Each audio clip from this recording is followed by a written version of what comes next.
We're turning a page again. We've gone from customer experience. Where are we headed, Eric? Yeah, now another critical topic, communication. And we have a wonderful session with two amazing experts that you will introduce and Adélaïde in 1 minute. How to communicate successfully in the digital age. Great. So, some of you will recognize who were here last year. Once again, we're very honored to welcome two amazing speakers. One who you've met last year, Michaël Nathan, who's the director of SAG. And new to the Human Advantage this year is Todd Rogers. He's a professor at the Harvard Kennedy School and an author of the highly acclaimed book, Writing for Busy Readers. I was thankful and grateful to take part in one of Todd's trainings just last week, about 10 days ago, centered around this book about how do we make clear communication that we really cut through to people. We're all busy readers, we're all busy writers, so how do we kind of make that clear communication? And for those of you who were last year, you will recognize our colleague, Adélaïde Zulfikarpasic. She is the managing director of VVA Excite. And during this session, keep your questions coming. I see the iPad is there with Adélaïde, so keep your questions in the chat. And Adélaïde, over to you.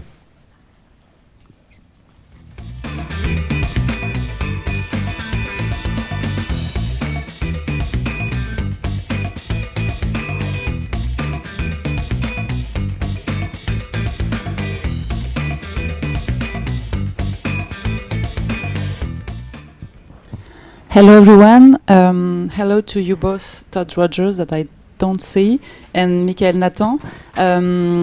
Communication is a major challenge today for whether for public organization or private, and even in our personal lives. The challenge is significant in today's context where attention is scarce and demands are numerous. That's why we are brought together two experts on the subject. So let me introduce you in a few words. Michaël Nathan, who are with me today in Paris. You are director of the French Government Information Service. Correct. You're an expert in marketing, communication and media. And since your appointment to the public service, you've been particularly involved in transforming government communication and modernizing its interfaces with the public.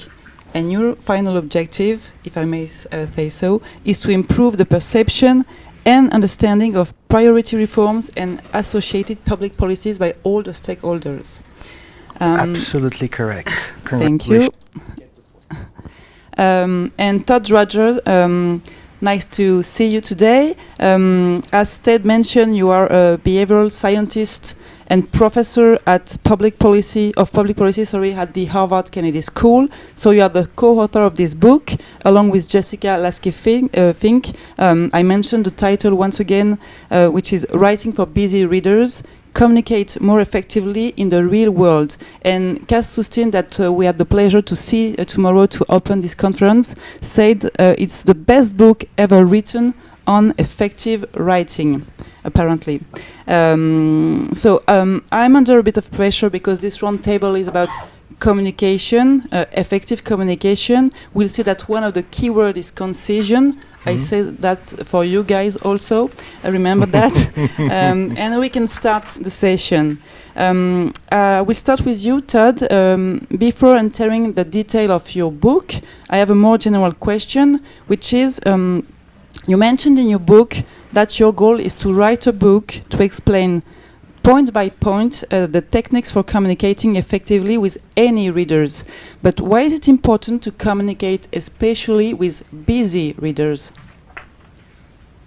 Thank you for having me. I am a fan of the program and grateful for the introduction and grateful to be a part of it. Why busy readers? Because everyone is busy. The too long didn't read version of the book, the TLDR, is one, everyone is skimming. Everyone is skimming, whether it's your professional communications or your text messages with your family. And two, the big takeaway is the easier you make it for your reader, the more likely they will be to actually read, understand, and respond. So why are we writing to for busy readers? Because everyone we are writing to is a busy reader. Okay. Michaël, do you agree with that? Do you think that everyone is busy now? And maybe do you think that this is something new, that the context of communication has changed over the past few years? Not sure it's completely new, but I do agree, obviously, that everyone is extremely busy. I think usually when I start to explain the reason why I took that role and trying to modernize and transform the institutional communication and the state communication, which was pretty let's say traditional, the reason was because the environment has deeply changed. Was stronger and stronger. So the reality is that we're all facing, and when I say all, that means everyone who is communicating, whatever it's let's say a commercial organization or a public administration or even us as individuals, we are all facing the same challenges and the same, let's say, systemic issues. The first one is that we are all over-solicited, and then in that environment, finding the right path is quite difficult. I'm used to say, and maybe I said that last year, so maybe I repeat myself, but I think it didn't change, that when you are thinking about a message that you want to send to the audience, today there is more chance that you're going to miss the point than that you're going to reach the point. So that's a challenge to be effective, and that's a real challenge to find the right path to the audience. The other thing is that even if you reach the audience, there is a huge volatility of the audience. We are just like swapping and scrolling and changing and really having that approach where we are cherry picking information everywhere, and there is a let's say so large number of source of information that it's creating obviously a mess for an individual and for an organization who is communicating. That's a very challenging approach to find the path. And the final, let's say, element of that understanding of the landscape is the fact that for us because we're communicating about public policies, we have to face the reality and the fact that people are perceiving what we're talking about from with a certain number of information that they have build about us. When I say that, I mean that the audience is quite fragmented in terms of their politics, their opinion in terms of politics. And even if we're not doing communication about politics directly, but about public policies, the position and the perception of the audience is changed by that. So in that context, that's obviously a challenge, and especially for us, because when you are talking about public policies, you have to address everyone. So trying to talk to everyone, to a larger audience, and find the right path in that context is obviously a challenge. And obviously, we need to find tools and recipe in order to optimize the communication that we do. And at the heart of the discussion today, to find recipes. Todd, you give some recipe in your book, and we'll go through the principles that you mentioned, very concrete principles in a minute. But before that, in a few words, what is the one key learning you would like people to remember after this conversation? If we add a round of editing to everything we write, where we ask ourselves, how do I make this easier for the reader? We will be more effective in achieving our goals, and it will also be kinder and more inclusive for the readers. That's the big thing. The too long didn't read. If you're going to log off right now, if we make it easier for readers, it will be more effective, kinder, and more inclusive. Okay, great. And we'll see now how we can do this. In your book, you've set out 6 principles, very concrete, with a checklist so that our audience may use it. About how to write effectively for busy readers. Maybe we could start with the first principle, which is less is more. What can you tell us about this principle, and what does it mean concretely? Thanks. So Jessica and I, my co-author in this book, we are behavioral scientists, so we run dozens of randomized control trials, testing different insights, and borrowing from other people's research and our own, we have these 6 principles. The first is less is more, partly inspired by, or at least foreshadowed by, another notable French polymath. Blaise Pascal famously wrote, "I'm sorry this letter is so long. I would have written a shorter letter if I'd had more time." And what I love about that is it says 2 things. One, it is worthy of apology that this is so long, that it is not shorter. And two, it takes some time to write less. It takes more time to write less. So the first principle is less is more. There are three parts. Fewer requests. We've seen in experiments that when you ask for multiple things, people are less likely to respond than if you ask for just one. So you have to prioritize. You can't write effectively without knowing your goal. Fewer ideas, which is difficult for people. There's no right answer. You just have to know there's trade-offs all the way down. The more ideas you add, the more likely people are to quit on you. And the third is just fewer words. Anyone who has read, there's a famous book Strunk and White wrote called The Elements of Style. They had a very short chapter called Omit Needless Words. And so I'd love to show, if I can, one slide that is an experiment we ran. And can you confirm that you can see it? Yes, we can see your screen. Okay. Thanks. So in the United States, school districts are run by elected or appointed school boards. And with a doctoral student, Jessica and I scraped the doctoral student scraped the email addresses of 7,000 school board members. And I emailed them. 3,500 got this message, which is just like, hey, I'm a professor. I'd like you're doing important work. Thank you for all you're doing. It's really hard. Please fill out my survey. The other half, I just deleted all the middle sentences. And I said, I'm a professor, you're doing important work, can you please fill out my survey? We hired hundreds of people to read both and predict which would be more effective. And the majority of people thought the original, deferential, longer one would be more effective. But when we randomly assigned 3,500 to get the original and 3,500 to get the shorter, almost twice as effective.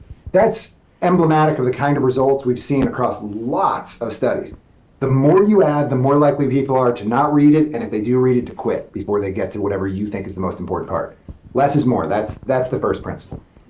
Thank you. And you even created an IA to use this principle. Michaël, when we prepared this roundtable, you immediately mentioned this principle, less is more, and you told me that the less is more approach is one of the key principles you try to apply to your work, to governance communication. Yep. How do you do that? And maybe you could share some examples with us, please. Yeah. I was telling you that I was coming from the marketing side of the moon, and I mean, coming in the communication side, I try to use some of the principle I learned when I was a marketer, marketing first. And actually, less is more was one of the key principles that one of my boss told me to use, and I think it's very powerful. So.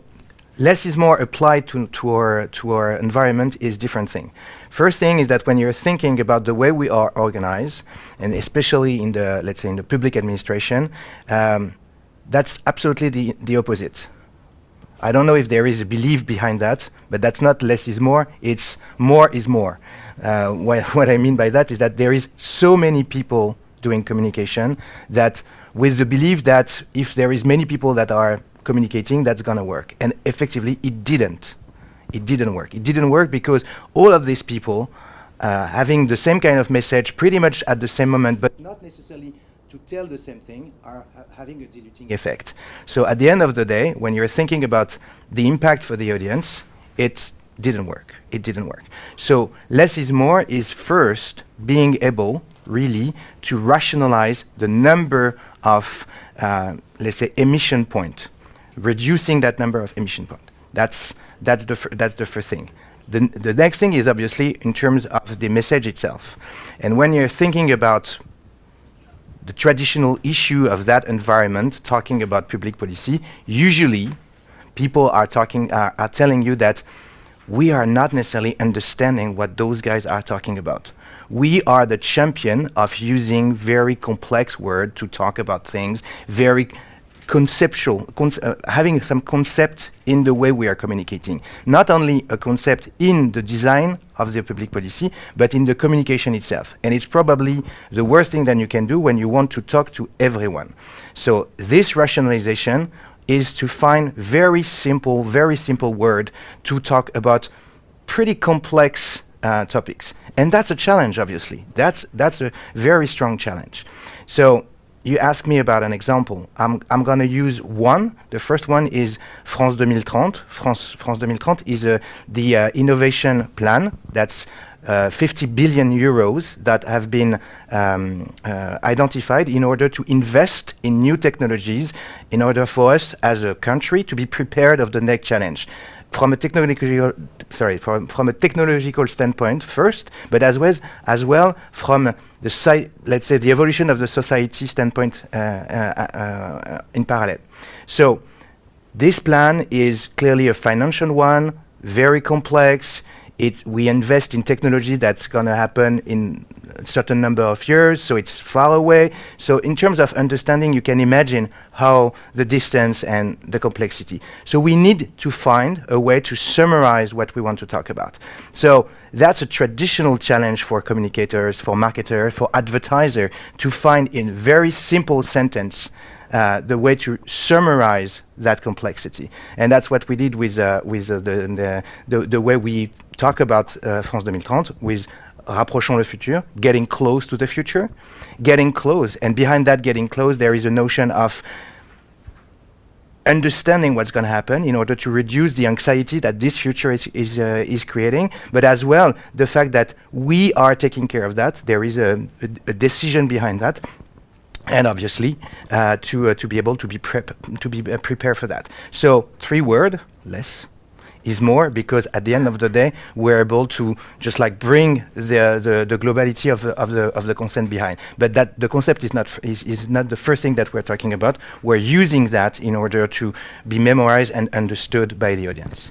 And with the example you just mentioned, it's not only the less is more approach, it's also the importance that you mentioned when we prepared the roundtable of bringing the content down to the individual level to make people understand their own interest. Absolutely, that's completely correct. So there is obviously let's say the advertising or the advertiser touch when you try to summarize something, but above that, there is the obligation today to use some kind of let's say another. I'm going to use that term again, receipt or tips in order to be sure that people will understand what you're talking about.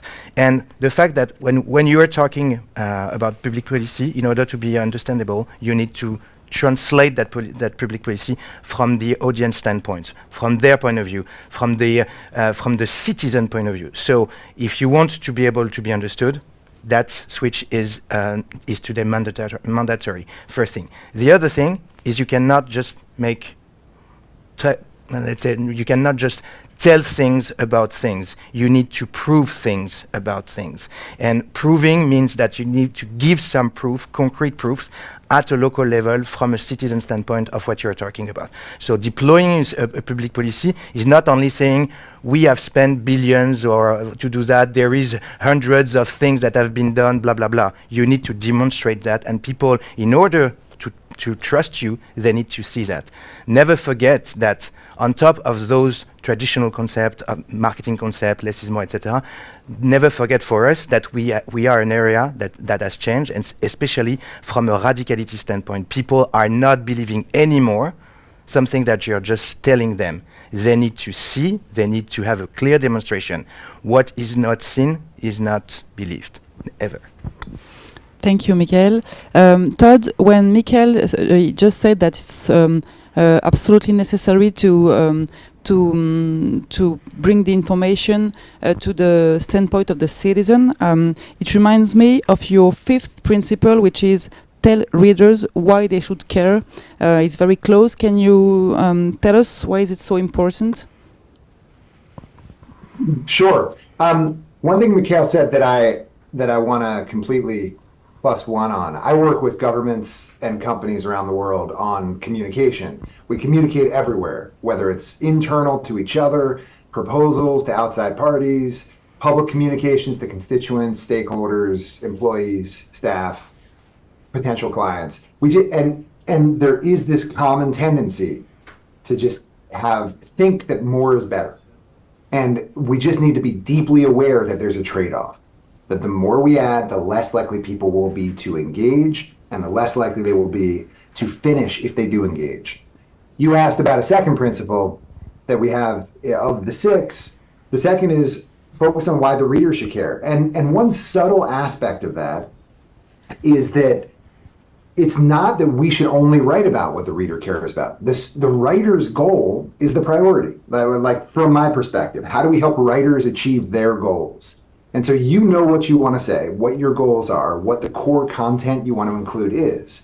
But within that constraint, you may as well emphasize the things that the reader cares about and not what you care about. If you'll allow me, I'd love to show another example of this. Can I? Yeah. Great. So I work, friends and colleagues worked with an organization called Rock the Vote that tries to register voters at concerts. And they get young people to volunteer to go to concerts and get the people at concerts to register to vote. And so they're trying to get volunteers to go to these concerts. And the original message they wrote is the one that they wrote on the left. The subject line is volunteer with Rock the Vote, because from the writer's perspective, that is the goal, soliciting volunteers. But if you read the content, it's completely straightforward that without changing the content and just focusing on what the reader would care about, well, the reader will be way more likely to be motivated to go to a free concert. And so focusing on that without meaningfully changing the content actually pretty radically changed their outcomes. They ended up 4xing their number of volunteers. And so we don't need to show the slide anymore. But the takeaway there is like, it's the empirical approach to, you don't need to change the content, but within the constraints of having already written so it's easy to read, pulling out now, how do I just look it over and see how do I emphasize more what the reader might care about? And all of this is just adding a little bit more burden to the writer. And Michaël, I think you probably agree with this fully. The way to communicate most effectively is to imagine briefly that it was always your fault if the reader didn't read and understand. Imagine it's never the reader's fault. It's always the writer's fault. In which case, we would just radically approach our writing differently and put the burden on ourselves to be more effective. You want to answer to this? Yeah, I completely agree. And I think that the way you summarize it with that change of perspective is absolutely correct. I mean, that's exactly what we're trying to do. It's a challenge, obviously, because the way we are organized and the way we are designing things are clearly on the other way.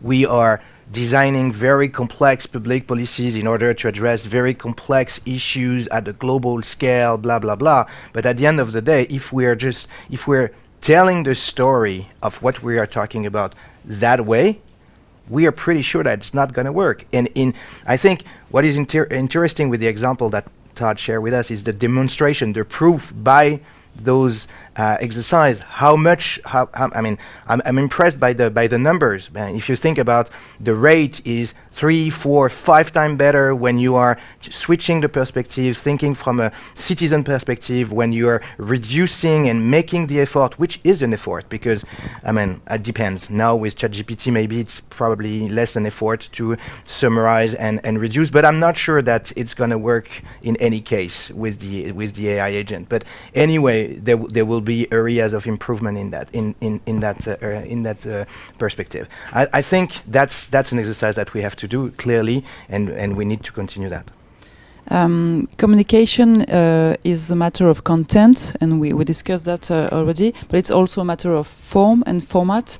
You said that when we prepared the roundtable, Michaël, you draw your inspiration from the code of advertising. Yeah. Can you tell us a bit more, please? Yeah, I think it's content. We talked about it. I'm used to say that we are in an environment where everything is video, so we are all driven by shapes and colors. At some point, that means that we are reacting to animation, to things that are moving. So that's the social media area. So obviously, when you're saying that, you definitely need to integrate those ways and especially the advertising ways in order to promote properly the public policy. And because the roundtable today is about the let's say the digital age and how we communicate effectively in that digital age, never forget that in the digital area there is additional things that you can leverage on, and especially the fact that you are connected with the user. So when you are doing advertising communication in that digital area, what is the most interesting thing is that you have a look back, and that's something that you can have straight away. So you're doing something, immediately you know if it's working or not. So you can improve, you can change, you can modify, and you need to think about the fact that this experience that you're building with the audience is something that you can shape, reshape, change all day long, and that if you have that approach of back and forth and let's say A/B testing or multiple variable testing in order to improve the way you are doing things, you are able to have something of let's say to improve effectiveness during the execution, which is a deep change in terms of comparing to the, let's say, the traditional ways of doing communication and advertising. A change and a chance, if I hear It's obviously a chance. It's obviously a chance, and never forget that at the end of the day, we are spending money in that. We're spending. Campaigns are representing investment in terms of in terms of budget. So if you are able to optimize, to change the way you are doing things because you see it didn't work, it's an improvement in terms of effectiveness, the performance of the campaign, but as well in terms of media spend. Sure, for sure. Todd, you also worked, some of your principles are also concerned with form. For instance, make reading easy, or design for easy navigation, or use enough formatting but no more. I don't know if you want to maybe focus on one, or and once again share concrete examples with and advices and tips with our audience.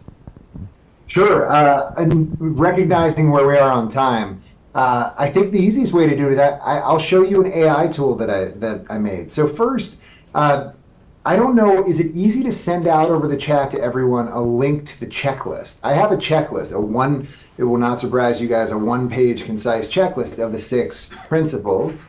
But we trained GPT-4o, the OpenAI's latest large language model, on the checklist, and then give it a bunch of pre-post examples of emails that were written to be skimmed or not. And then we now put it out in the public, and it's got hundreds of thousands of users. And I'd like to just show it. I think one of the first things it does is it uses formatting to make it easier to skim. Can you confirm, can you see the slide right now, or the page that's up right now? Yes, we see it. Great. So it's at my website here, Writing for Busy Readers. This is what the website Jessica and I created for the book.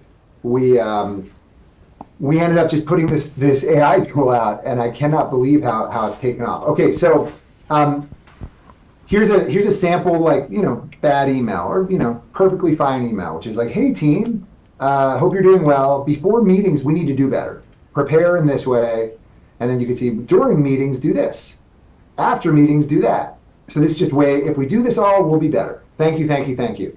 Nicely written, just way too much. But so what we do is you hit submit, and it's going to rewrite it so it's skimmable. And I don't like the way that and you can see right here, it's not summarizing. So it's not cutting ideas. It's just making it easier to skim. I hate what it did right there with the bolding and an underlining, because it should be aesthetically consistent. I don't like this. We'll hit it again. Usually, there we go. Yeah, so I like that. That's nice. As long as you see, that looks nice. And so much easier to skim, right? Exact same content, and you can see on the website, it ends up a third as many words, same ideas, just made it more concise and skimmable. In this case, we're just using the GPT-4, and I'll share this link through the chat, and I'll share the checklist so you can do it. But this is not the final word. Obviously, you edit it like we all do. This is not the one on the right. Is just a chance to see what it looks like and then work on it. But the point you were asking about visual appearance, this both fewer words, simpler sentences, uses formatting to reinforce the goals, adds structure to make it skimmable. whatever the other principles, makes the request easier to follow through on. There's no request, and then finally, in net makes it easier for readers. So I'll share that out. But that's the sort of idea, and we could show you if you read the book, or you want me to do a workshop or something, all the underlying science behind each of these principles. But the great joy of doing this work for me, and I even heard a little bit of it when Michaël was responding, is that people always come up after, like I do workshops with federal governments and state governments around and companies. They always come up and they're like, hey, it has been my entire career, it has been a fight about getting people to write more effectively. But it's always dismissed as a question of taste and style and preference. But turns out there is just actually an underlying empirical foundation for writing effectively is not the same thing as writing well. And writing effectively actually is more effective. It's not just a matter of taste. Thank you. I have to say that I used the AA and it's very useful. I tried as well. Yes. Yeah. Did you? Yeah, I tried as well. It worked quite nicely. Yes. Yeah. I was a bit impressed, but as you mentioned, maybe it doesn't work for anything. Okay, we are running out of time. We have a lot of questions. Maybe before we take the questions, a final word for each of you, very shortly. If our audience had to or could retain only one message for a matter of attention, what would it be? You want to start? If our audience, sorry? Had to retain only one message from our conversation. I think for us it's really the change of perspective. I really think that it's the I mean we are still doing that right now. I don't want to say or giving the impression that we did the switch completely, but at least in terms of the let's say the strategy that we are following, clearly that's the change. That's almost a switch of paradigm, you know. I mean, thinking from the citizen standpoint, communicating from the citizen standpoint, and obviously being very, simpler means being stronger at the end of the day. So for us, in terms of what we're trying to achieve, that's, if I have to summarize, it would be that. Okay, Todd, maybe one word, and then we'll take questions because we have many questions. We should add a round of editing to everything we write, where we ask ourselves, how do I make it easier for the reader? Because when it's easier for the reader, we are more effective, and it is kinder and more inclusive for readers. Okay, I take this first question. I like it. Someone says, less is more is effective. It creates engagement. It's understandable. But how this way of communication will help to represent the complexity of our world and our societies? Who wants to answer?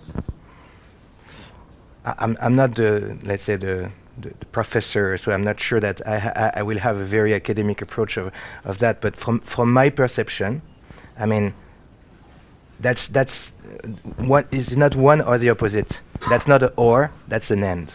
So that's an end, meaning that what we have to do is to be able to summarize, to have that approach of the less is more in order to catch the audience, in order to be able to make understandable what we're talking about. But I don't think that the less is more approach means that you are removing the sense itself or the strength of what we're talking about. At the end of the day, the public policies are still public policies, and they have an inherent complexity in it. You have to build those public policy in order to answer to complex issue. So that's sophisticated in terms of the results. But the way you are talking about would be summarized, would be simplified. So it's not a question of removing the strengths. It's simplifying the way you are talking about that. Okay, thank you, Michaël. I have a question for you, Todd, because the person who asked it said it's specifically for you. About the 6 principles, they seem to apply to written communication. Is it possible to apply them in the same way to verbal presentation, or would you have any advice for maybe different for effective presentations, oral presentations? Happy to answer that. Let me very quickly respond to the complexity question, just building off of what was already said, which is you should write as simply as possible, but no simpler, right? And the idea is the really hard work is prioritizing what is the actual most important goal. And then just realizing there's trade-offs all the way down. The more you add, the less likely people will be to read it and respond. But the answer is not one sentence. You have to decide what is the absolute minimum necessary to achieve your goal. Your second question was about speaking. There's something, the reason people write written communication is so challenging is because the switching costs are so low. When I am reading an email in my inbox, if it's too long or it looks complicated or I can't figure out what the point is, all I have to do is click the down arrow and I open the next one. So the switching costs are super easy and low. Whereas in person, you have kind of a captive audience. They can mind wander.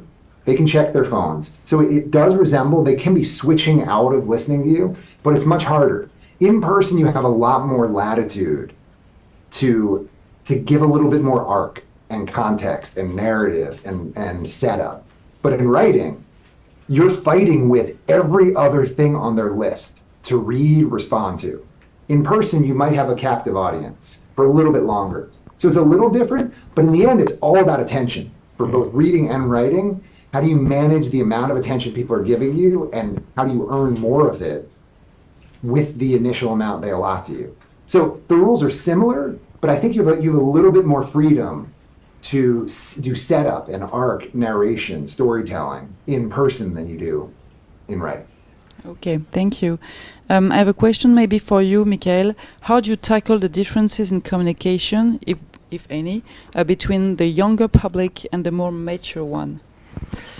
That's a pretty tricky one. I mean, we always had the question about how do you reach the younger audience, because usually, let's say, institutional communication is not necessarily reaching to that kind of audience. So what we did first is that, I mean, we mentioned the fact earlier today that it's a question of format, forms, content, but it's a question as well of, let's say, ways to get to the audience. And those ways, there is specific channels that you can use in order to touch those audience. So obviously those guys are on social network, but at the end of the day, we are all on social networks. So believing that doing social networks means that you're going to reach the younger audience is not necessarily true. So what you have to do is not only to be on those channels, but as well to use the code of those channels. And those codes could be different if you want to talk to certain audience or to some other audience. So what it means for us on a let's say daily perspective is first to stay at cutting edge in terms of what's happening there. So being able to really have a look on the different formats in order to improve the way we're doing things, building communities. And that's not only being on TikTok or being on Facebook or being on Instagram. It's being there, but as well understand how within those environments the communities are built and interface, intertwined, and being able to find our path there.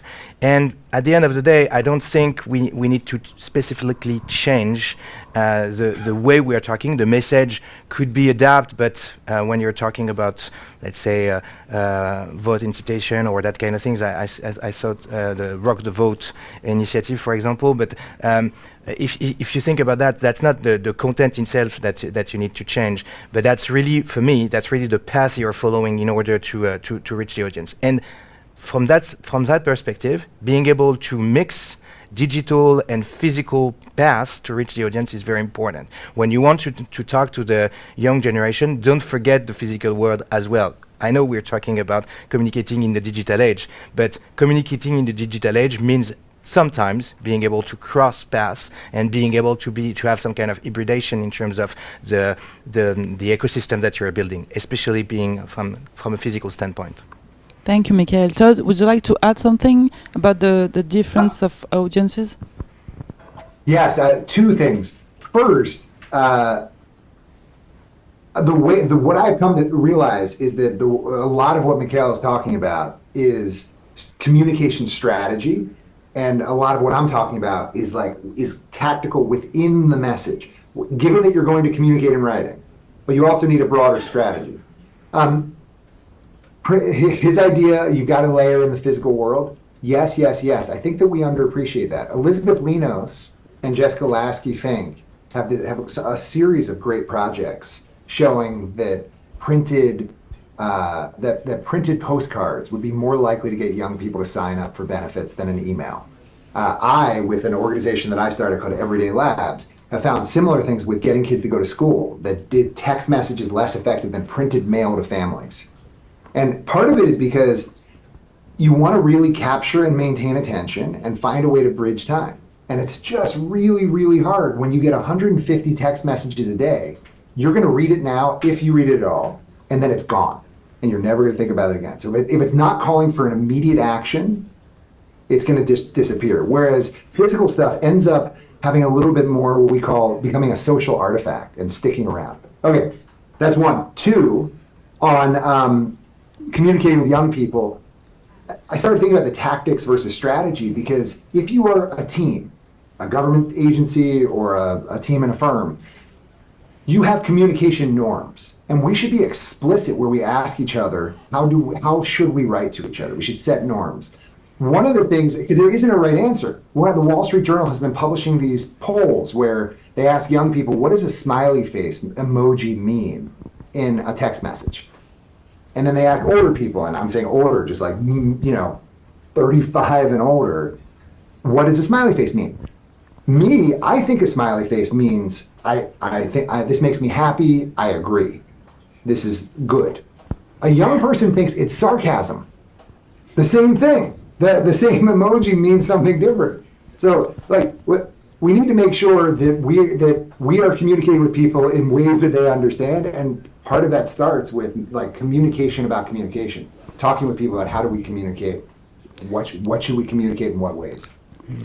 Thank you, Todd. Unfortunately, this is the end of this roundtable, so we have to stop here. Thank you so much to our two speakers. Thank you, Michaël. Thank you, Todd. Sure. I think that we are now ready to win the battle for attention, and stay tuned. Great. So I want to check with Adrien. Adrien, we've talked a lot about communication. Sketch notes as a visual medium. What are we communicating? What did you capture from that session? This is indeed communication.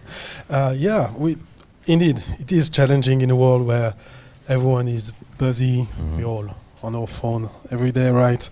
So communication, a real challenge. Everyone is competing for attention. So how do you do that? Yeah. Well, reduce the number of emission points. Yeah, sometimes we are really drowning in all that information, right? Yeah.